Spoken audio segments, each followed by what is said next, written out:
Well, I think it's a great topic and a great question right now, because it seems that much of the world is in a mood to be questioning where we are headed, not only in my country, in the United States, but also in many Western European countries. We're seeing a rise of nativists, populists, right-wing, anti-immigrant groups, people who are not sure that their countries are on the right path. So it's good that we should have conferences like this in which intellectuals, members of think tanks, members of governments come together to reassess where we are in fact headed.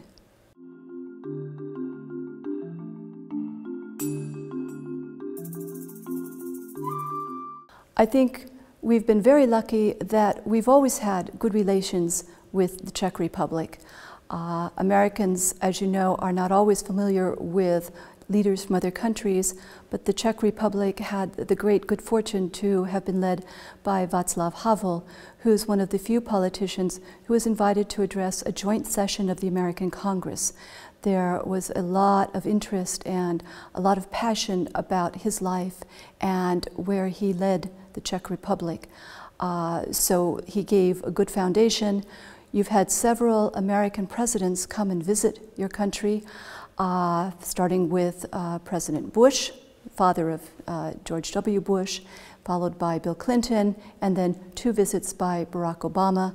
I think that's an important sign of the closeness of countries. Of course, not only heads of state, but many cabinet members, many legislative and parliamentary exchanges have happened, and of course, people-to-people exchanges too. So I think the bonds between the United States and the Czech Republic are very strong.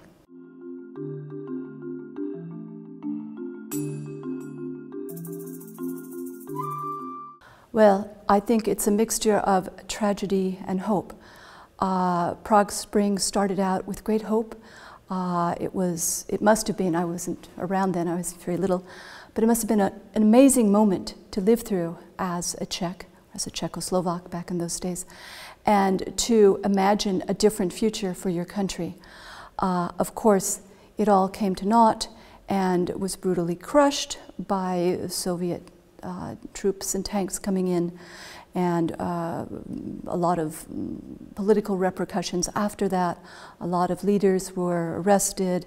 It, of course, also gave rise to the Charter 77 movement and the underground idea that the values and the aspirations that surfaced during '68 would be able to be continued, even illegally for a time, until a better moment came.